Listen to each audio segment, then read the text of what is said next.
नमस्कार, मैं हूं सिद्धार्थ प्रकाश। क्या हो अगर आपको बताऊं कि रूस एक नया मंत्रालय बनाने जा रहा है और उसका नाम होगा मिनिस्ट्री ऑफ सेक्स। जी हां, आपने सही सुना और ये कोई मजाक नहीं है। रूस सरकार इस अजीबोगरीब कदम से देश की गिरती जन्म दर को सुधारने की कोशिश कर रही है।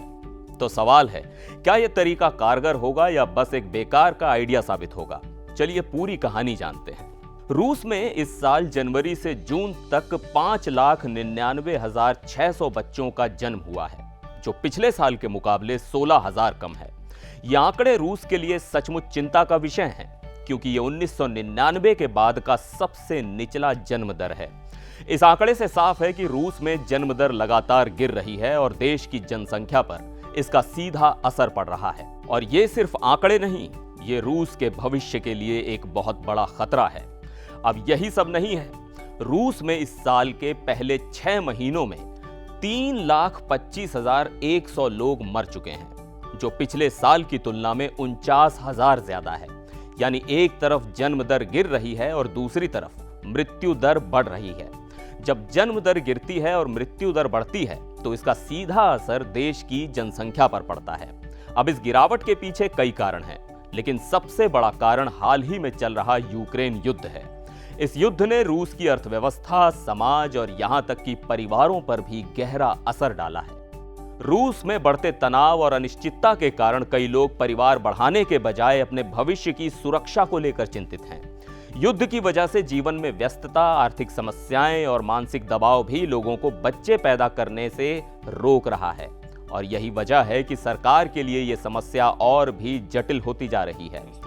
अब रूस की सरकार इस समस्या से निपटने के लिए कुछ बहुत ही अजीब और अनोखे उपायों पर विचार कर रही है। इनमें सबसे चौंकाने वाला है मिनिस्ट्री ऑफ सेक्स का प्रस्ताव।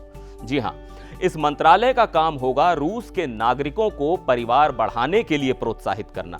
और इसके लिए सरकार ने कुछ बहुत ही विचित्र उपायों की योजना बनाई है। तो सुनिए क्या क्या हो सकता है। आपने सुना था कि इंटरनेट बंद कर दिया जाए? जी हां, रूस सरकार एक ऐसा प्रस्ताव लेकर आई है जिसमें रात 10 बजे से 2 बजे तक इंटरनेट बंद कर दिया जाएगा। यानी आप फेसबुक, इंस्टाग्राम, यूट्यूब नहीं देख सकेंगे। सरकार का मानना है कि इस दौरान लोग अपने परिवार के साथ समय बिताएंगे और रिश्ते मजबूत होंगे। तो क्या आप इसे समझते हैं? इंटरनेट की जगह परिवार के साथ टाइम देना। इसके अलावा सरकार ने कुछ और अजीबोगरीब विचार पेश किए हैं, जैसे घर पर रहने वाली माताओं को सैलरी देने का प्रस्ताव। जी हां, ताकि वो घर बैठकर काम करने के लिए प्रोत्साहित हों। और सबसे हैरान करने वाली बात यह है कि सरकार शादी के बाद हनीमून होटल का खर्च भी उठाने की सोच रही है।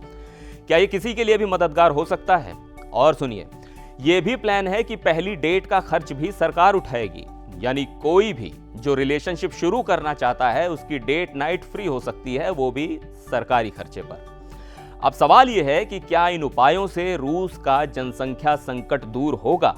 क्या मिनिस्ट्री ऑफ सेक्स और ये अजीबोगरीब योजनाएं रूस के लिए कारगर साबित होंगी?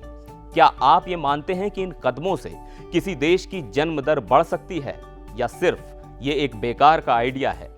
नीचे कमेंट करके जरूर बताएं कि आप इन उपायों के बारे में क्या सोचते हैं। आज के लिए इस वीडियो में बस इतना ही। फिलहाल मुझे दीजिए इजाजत।